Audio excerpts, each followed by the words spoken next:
नमस्कार दोस्तों, आप सबका स्वागत है रामायण के नेक्स्ट एपिसोड में। आज हम विवाह संस्कार सुनेंगे। जिस दिन दशरथ जी ने गोदान किया उसी दिन युधाजित भी मिथिलापुरी पहुँचे। युधाजित के राज का पुत्र तथा भरत का मामा था, अर्थात दशरथ जी का साला आ गया था। दशरथ जी से मिल उनकी कुशल क्षेम पूछ वे बोले, महाराज केकई राज ने स्नेह पूर्वक आपको अपना कुशल संवाद कहा है। आप जिन लोगों का कुशल चाहते हैं वे सब समर्पित कुशल हैं। हे राजेंद्र, केकई राज भरत जी को देखना चाहते हैं, इसलिए पहले मैं अयोध्या गया था। जब मैंने वहाँ सुना कि आप राजकुमारों का विवाह करने के लिए जनकपुर आए हुए हैं तो मैं अपने भांजे को मिलने के लिए इधर चला आया।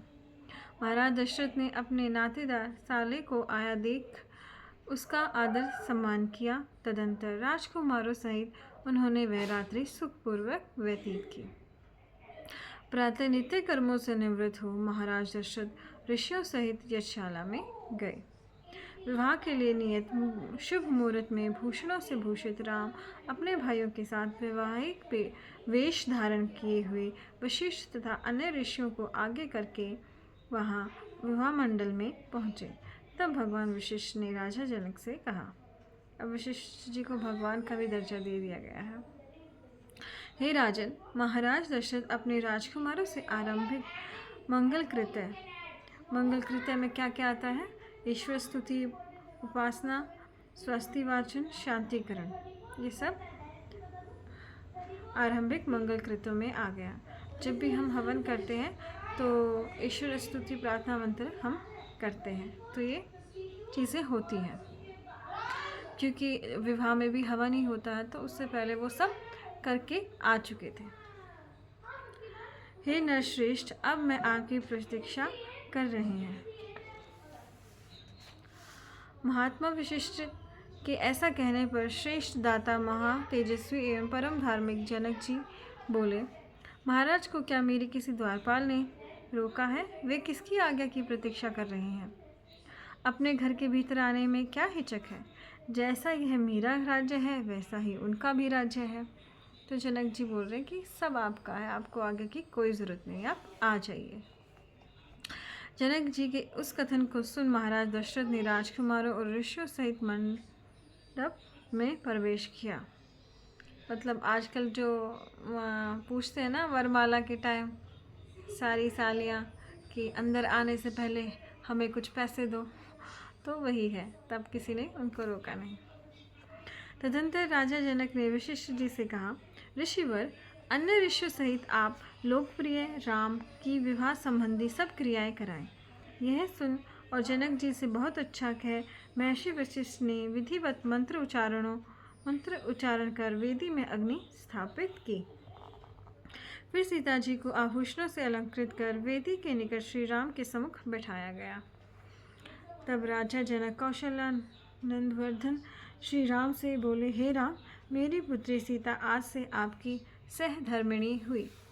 आप इसे लीजिए और आप अपने हाथ से इसका हाथ पकड़िए। यह है महाभागा पतिव्रता सदा छाया की भांति आपकी अनुगामी रहेगी। आप दोनों का मंगल हो।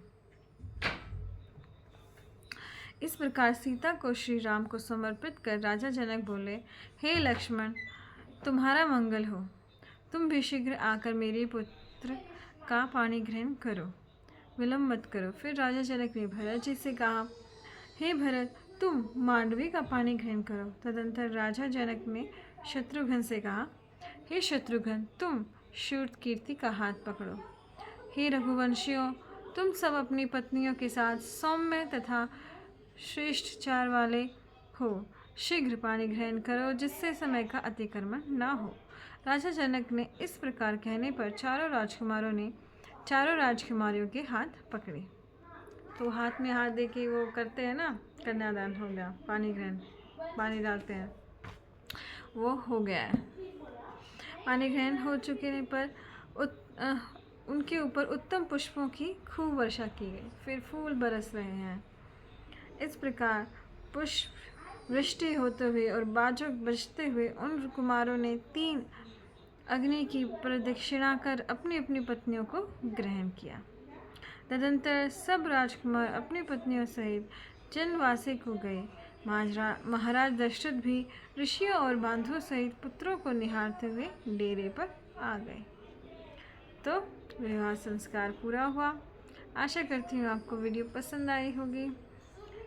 आज के लिए इतना ही। बहुत बहुत धन्यवाद।